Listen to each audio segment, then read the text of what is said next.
Namaste guys. Welcome our channel Mr. and Mrs. Roy. Hope you enjoy our videos. Let's start. তো বন্ধুরা সবাই কেমন আছো, ভালো আছো আশা করছি। আজকে তোমাদের জন্য নতুন একটা গল্প নিয়ে হাজির হয়েছি। গল্পটা নিয়ে যে বইটা থেকে নিয়েছি সেই বইটার নাম হচ্ছে সমস্যার সমাধান করেন যেমন তেনালি রামন। অনুবাদ করেছে মৃত্যুঞ্জয় কুণ্ডু আর মূল রচয়িতা হচ্ছে বিশাল গোয়েল। তো আজকে যে গল্পটা শুরু করব, আমরা শুনবো আর আমি পড়ব, সেটা হচ্ছে নতুন সূর্য। তো শুরু করছি। প্রাচীনকালে দক্ষিণ ভারতের উপকূলবর্তী স্থানে টুমুলুরু নামে একটি গ্রাম ছিল। সেই গ্রামের একটি ব্রাহ্মণ পরিবারে তেনালি রামনের জন্ম হয়। খুব ছোটবেলাতেই তেনালি তার বাবাকে হারায়। সংসারে একমাত্র অনাথা বিধবা মা ছাড়া তাকে দেখাশোনা করার কেউ ছিল না। তেনালি ভবঘুরের মতো এখানে সেখানে ঘুরে বেড়াতো। গ্রামের কিছু দুরন্ত আর বখাটে ছেলে ছিল তার সবসময়ের সঙ্গী। সকাল থেকে রাত্রি পর্যন্ত তাদের সঙ্গে দুরন্তপনা করেই তার দিন কাটত। তার দিকে কারো কোনো নজর ছিল না বলে সে পড়াশোনার ধারে কাছে ঘেঁষত না, বরং নানা অজুহাতে পড়াশোনাকে এড়িয়ে চলত। এদিকে সেদিকে ঘুরে বেড়াবার সময় হঠাৎ একদিন তার এক সাধুর সঙ্গে দেখা হয়। অস্থিরমতি এই ছেলেটিকে দেখে সাধু বাবা কেমন যেন একটু মায়া হলো। তিনি খোঁজখবর নিয়ে জানতে পারলেন 19 বছরের ছেলেটির নাম তেনালি, ব্রাহ্মণ পরিবারের এক অনাথা বিধবার ছেলে। ছেলেটি খুব দুরন্ত কিন্তু বুদ্ধিমান। পড়াশোনার কোনো বালাই নেই, কেবল এদিক সেদিক টোটো করে ঘুরে বেড়ায়। টুমুলুরু গ্রামে একটা প্রাচীন কালী মন্দির ছিল। সাধু বাবা অস্থায়ীভাবে সেখানে আশ্রয় নিয়েছিলেন। তিনি একদিন তেনালিকে সেই মন্দিরে তার সাথে দেখা করবার জন্য ডেকে পাঠালেন। কিন্তু তেনালি সাধু বাবার ডাককে কোনো আমল না দিয়ে আগের মতো দুরন্তপনা করে বেড়াতে লাগলো। এইভাবে কিছুদিন যাওয়ার পর হঠাৎ তেনালির কি মর্জি হলো, একদিন সাধু বাবার আস্তানায় এসে হাজির। সাধু বাবা তাকে দেখে খুব খুশি হলেন। কাছে ডেকে সন্দেহে বললেন, শোনো তেনালি, তোমাকে একটা মন্ত্র শিখিয়ে দেবার জন্য ডেকে পাঠিয়েছি। তুমি যদি সেই মন্ত্রটা 1000 বার আওড়াও তাহলে মা কালী দেখা দিয়ে তোমাকে একটা বর দেবেন। সেই বর পেলে তোমাদের আর কোনো অভাব থাকবে না।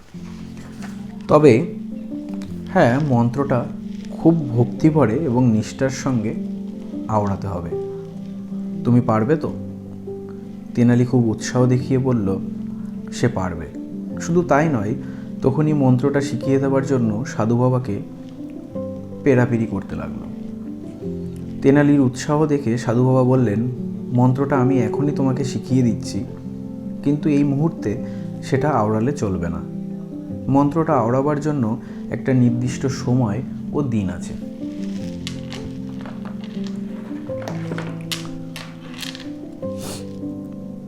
ঘোর অমাবস্যার রাতে যখন তোমার আশেপাশে কেউ থাকবে না, তখন এই মন্দিরে এসে যদি মন্ত্রটা আওড়াও তাহলে মা কালী দেখা দেবেন। তুমি একা একা মন্দিরে এসে মন্ত্রটা আওড়াতে পারবে তো? প্রশ্ন করলেন সাধু বাবা। ভয় করবে না তো? এরপর সাধু বাবা বললেন, আগামী শনিবারই অমাবস্যা। ওই দিন কাউকে কিছু না জানিয়ে কালী মন্দিরে এসে আমার কথা মতো কাজ করলে তোমার অভীষ্ট সিদ্ধ হবে। এই বলে তিনি তেনালিকে মন্ত্রটা শিখিয়ে দিলেন। মন্ত্রটা শেখার পর থেকে তেনালির মধ্যে কেমন যেন একটা ভাবান্তর আসলো। সে আর তার সেই বখাটে সঙ্গীদের সাথে দুরন্তপনা করে বেড়ায় না। অধিকাংশ সময় ঘরেই থাকে আর আপন মনে কি যেন বিড়বিড় করে। অবশেষে উল্লেখিত অমাবস্যার রাত এসে হাজির হলো। তেনালি কাউকে কিছু না বলে রাত্রে একা একা সেই প্রাচীন কালী মন্দিরে চলে আসলো। চারিদিকে যখন ঘন অন্ধকার, কেউ কোথাও নেই, শুধু কটা জোনাকির টিপটিপ করে আলো ছড়িয়ে মন্দিরের চত্বরটাকে ভয়াবহ করে তুলেছে। তেনালি মন্দিরের সামনে এসে দাঁড়ালো। তারপর সাধু বাবার শেখানো মন্ত্রটা পরম ভক্তিভরে আওড়াতে লাগলো। 1000 বার সেই মন্ত্রটা উচ্চারণ করার সাথে সাথেই মা কালী এসে দেখা দিলেন। বললেন, আমি তোমার ভক্তি এবং নিষ্ঠাতে খুশি হয়েছি। আমি তোমাকে একটা বর দিতে চাই। তেনালি অবাক হয়ে দেখলো তার সামনে দাঁড়িয়ে আছে এক ভয়ঙ্কর দর্শন নারী মূর্তি। তার হাজারটা মুখ, সেই মুখগুলো থেকে কেমন যেন নীলাভ আলো বের হচ্ছে। মা কালীর এই অদ্ভুত দর্শন, ভয়ঙ্কর মূর্তি দেখে তেনালি মোটেও ভয় পেল না। কিছুক্ষণ তার দিকে নির্বিষ্টভাবে তাকিয়ে থেকে হঠাৎই হো হো করে হেসে উঠল। তেনালিকে এরকম অদ্ভুতভাবে হাসতে দেখে মা কালী কৌতূহলী হয়ে জিজ্ঞাসা করলেন, কি ব্যাপার, তুমি আমাকে দেখে এভাবে হেসে উঠলে কেন? তেনালি হাত জোর করে বলল, এভাবে হাসার জন্য আমি ক্ষমা চাইছি। সত্যি কথা বলতে গেলে তোমাকে দেখে আমার মাথায় একটা উদ্ভট ভাবনা এসে হাজির হলো।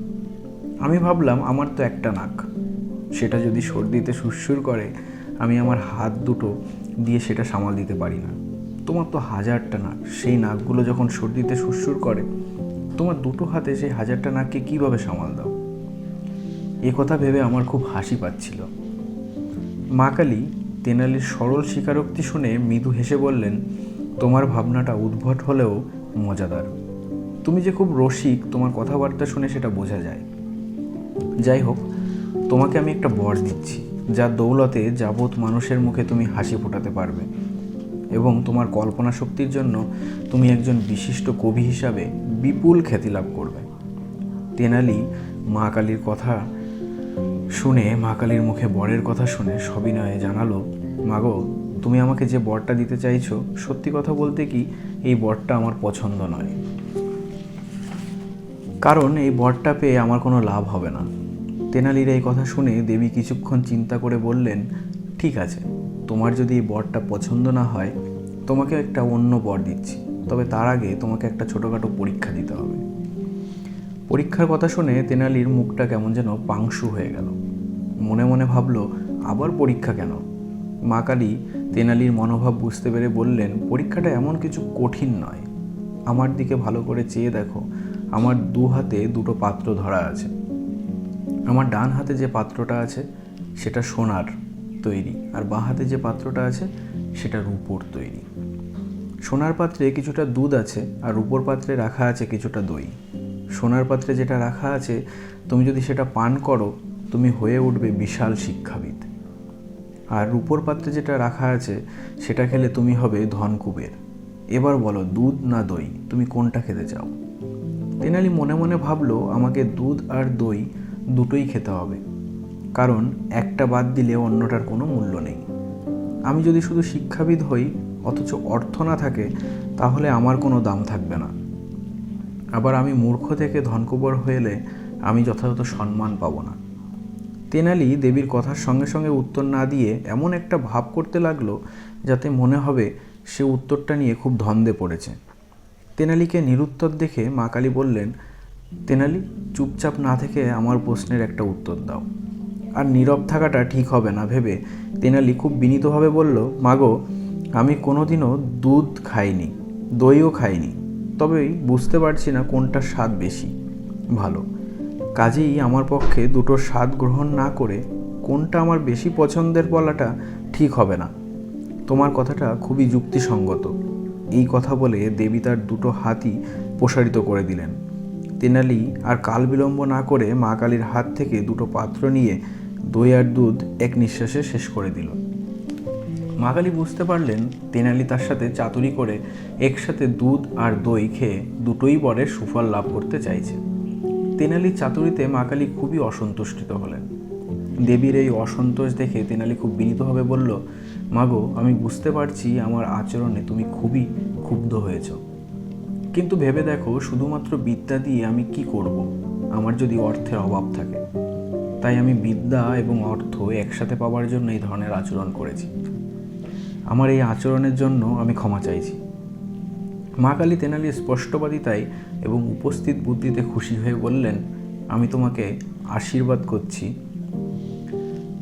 তোমার বুদ্ধি, চাতুর্য এবং সরসতা একদিন শত্রু মিত্র সকলের মন জয় করবে। এই কথা বলে তাকে বর প্রদান করে মা কালী অদৃশ্য হলেন। এরপর দিনে দিনে তেনালি সর্ববিষয়ে পারদর্শী হয়ে উঠতে লাগলো। তার কবিত্বের সুনাম ছড়িয়ে পড়ল। রসিক এবং বিশিষ্ট শিক্ষাবিদ হিসাবে গ্রামের সকলে তাকে শ্রদ্ধার দৃষ্টিতে দেখতে লাগলেন। কিন্তু তেনালি ভাবল, জীবনে যদি প্রতিষ্ঠা পেতে হয় তবে শুধু এই গ্রামের গণ্ডির মধ্যে নিজেকে আটকে রাখলে চলবে না। বাইরের জগতের সঙ্গে সম্পর্ক তৈরি করতে হবে এবং সেক্ষেত্রে বিজয়নগর রাজ্যের ঐশ্বর্যময়ী রাজধানী হাম্পিতে যাওয়ার কথাই তার প্রথম মনে পড়ল। সেখানে গেলে হয়তো তার আকাঙ্ক্ষা পূর্ণ হবার সুযোগ আসবে, কারণ তেনালি শুনেছিল বিজয়নগর রাজ্যের রাজা কৃষ্ণদেব রাও গুণী জ্ঞানীদের তার রাজসভায় সসম্মানে স্থান দিয়েছেন। তেনালি ভাবল, সে যদি কোনোভাবে রাজা কৃষ্ণদেব রাওয়ের দরবারে গিয়ে হাজির হতে পারে তবে তার গুণপনা দেখিয়ে নিশ্চয়ই কৃষ্ণদেবের কৃপাদৃষ্টি লাভ করবে। কিন্তু কিভাবে যে সে সেখানে গিয়ে রাজামশাইয়ের দৃষ্টি আকর্ষণ করবে, অনেক ভেবেচিন্তেই তেনালি কোনো উপায় বের করতে পারছিল না। এমন সময় হঠাৎই একটা সুযোগ এসে গেল। তেনালি জানতে পারল তাদের গ্রাম থেকে কিছু দূরে বিজয়নগর রাজ্যের রাজগুরু কিছুদিন এসে থাকবেন। তেনালি ভাবল, যদি বাছাই করা তার কিছু কবিতা নিয়ে রাজগুরুর সাথে দেখা করে তাকে শোনাতে পারে তবে হয়তো রাজগুরুর কৃপায় তার রাজদরবারে যাওয়ার একটা সুযোগ ঘটতে পারে। আর সময় অপচয় না করে অবিলম্বে তেনালি তার কবিতাগুচ্ছ নিয়ে রাজগুরুর সাক্ষাৎ প্রাপ্তি হলেন এবং রাজগুরুর অনুমতি নিয়ে বেশ কিছু কবিতা তাকে পাঠ করে শোনালো। কবিতাগুলি ছিল খুবই উচ্চমানের।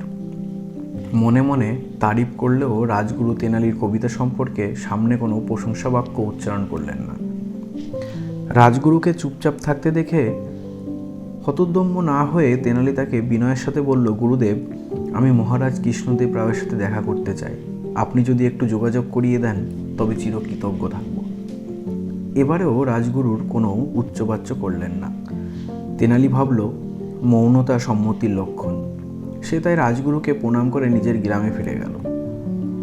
কিছুদিন পরে গ্রামের তল্পিতল্পা গুটিয়ে তেনালি একদিন বিজয়নগর রাজ্যের উদ্দেশ্যে রওনা দিল।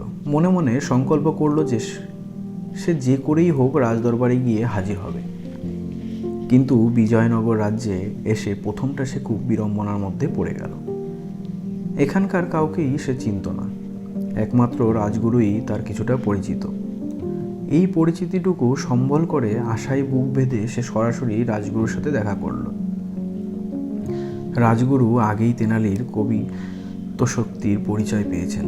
তিনি ভাবলেন, রাজা কৃষ্ণদেব রাওয়ের সুনজরে পড়ে তেনালি যদি রাজসভায় স্থান পেয়ে যায় তবে ভবিষ্যতে তার গুরুত্ব কমে যেতে পারে। তাই তিনি তেনালিকে অচেনার ভান করলেন। রাজগুরুর সাথে পূর্ব পরিচয়ের কথা স্মরণ করিয়েও তেনালির কোনো লাভ হলো না, বরং উল্টো ফলটাই ঘটল। তেনালি যাতে রাজা কৃষ্ণদেব রাওয়ের সাথে দেখা করতে না পারে তার জন্য রাজগুরু সচেষ্ট হলেন। কিন্তু ছোটবেলা থেকেই তেনালি ছিল অসীম সাহসী, দৃঢ় প্রতিজ্ঞ। কোনো কাজ করব ভাবলে সেটা শেষ পর্যন্ত করেই ছাড়ত।